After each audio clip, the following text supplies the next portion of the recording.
Thank you and welcome to another edition of Beating COVID-19.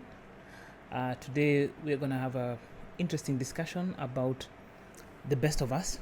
We're going to also talk about characters that lead to greatness. In this age of pandemic, we have a lot of people who are looking and struggling for leadership, who are looking and struggling to find mentorship and to find people they can look up to and look upon and rely upon. And the voices that we are hearing are either from the medical fraternity, and most of those voices are saying that things are going to get worse before they get better. And the other people, so-called leaders, are political leaders. All they're talking about is the next election and what it is they will be doing and so on. But we need to hear the voice of the common person, the voice of hope, the voice of gratitude, of grace, the voice of leadership. Today we're going to talk about leadership in a different way, but more than that, we're just going to share characters of greatness.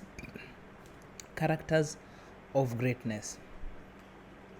Here are the 7 character traits of greatness, and they can all be learnt.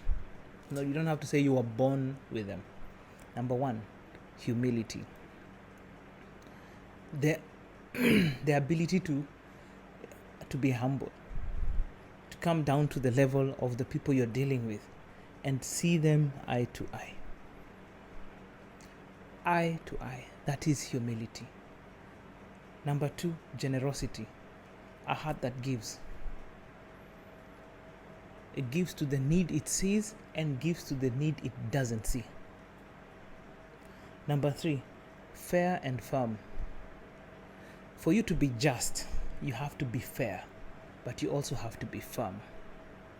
So I can't say this is fair and firm or just, one of the two, but fair and firm is fair enough, it's good enough. We need to be teachable. And in this scope of being teachable, I have a story to tell. Many years ago, there was a truck that was carrying a very valuable, I think it was a ship or yacht, and as it passed under a bridge, part of the yacht got stuck under the bridge. And because of its high value, they had to stop because they didn't want to damage it anymore. They couldn't reverse out from under the bridge, neither could they go forward. And in that moment, they called the engineers, they summoned the engineers, the motor vehicle experts, they summoned everyone to come and try and find a way to get that yacht masthead under the bridge so that it can pass to the other side. And they had a huddle and they were discussing issues and so on. And I'll give this story a twist. One of the people who came with their son, because it was an emergency, the thing was stuck. So as they sat there and they discussed, and some people thought they would cut the top, other people would say they'll have to find another way. They asked about insurance and so on and so forth. But the child kept tugging on his dad. And the dad would look at him and say, "What are you saying?" And the dad said, "Look, I know how to fix it." And he kept doing it until the leader of the team said, "Let's hear what he has to say."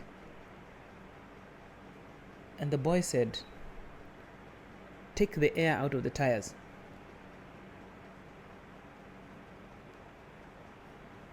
And by doing so, the truck lowered by about 3 inches, allowing the yacht to pass under the bridge without being scratched. Once they crossed under the bridge, they could reinflate the tires and life continues.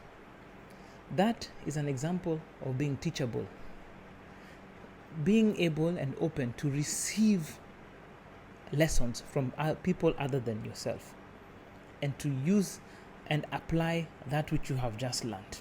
That's being teachable. Next is being a good steward or stewardship. You see, if you want to own something, you have to know how to take care of it first before you can own it. I've learned a real test of stewardship with my dog, which I have here. He's now 2 years old. He's big German Shepherd. When he came as a puppy, I had to take care of him. You'd mess up in the house, I had to clean after him. I fed him with my hand. I played with him with my hand. Until today, he likes to mess up my shirts. When I run in and he's excited, he comes and jumps and says hi. He knows I'm his. He doesn't need convincing. And I know he's mine. And I don't need convincing. And when he tries to do little cheeky things and I come out with a stern voice and I say, "You go back in," he responds. Because he knows this is my owner. He has been my steward. He's taken care of me. And he now does the same for me. That he takes care of me. Not only me, he takes care of my family during the nights. He's out on duty. And he doesn't complain. Stewardship is the beginning of ownership. Number 6, glue. One of the characters to greatness, that's to be the best of us. You need glue. The ability to cause people to stick to you and you to stick to others. Glue is the thing that brings people together and makes them stay together. And the last, instead of being a shepherd leader or a patriotic leader or an inspirational leader, I've learned there is a leader such as the herd leader, the leader of the herd. And I will quote the article I've seen in the internet to go with it, where it talks about leadership lessons that he has learned, the writer has learned from his own horses. And here are 5 things to being a great herd leader. 1, be mindful. Be aware in the moment about what is focusing on not only your needs, but the needs of those you serve. Number 2, be brave. Leadership requires bravery.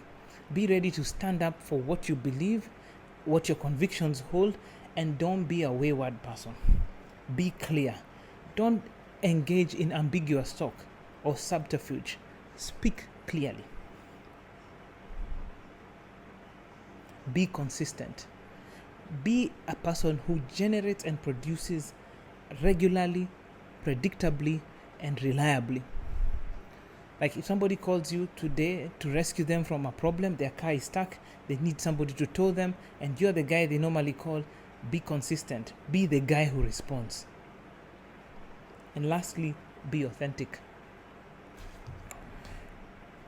Being authentic means being you, being the real you, with your flaws, your problems, your cracks, and your bruises. No one goes through life unscathed.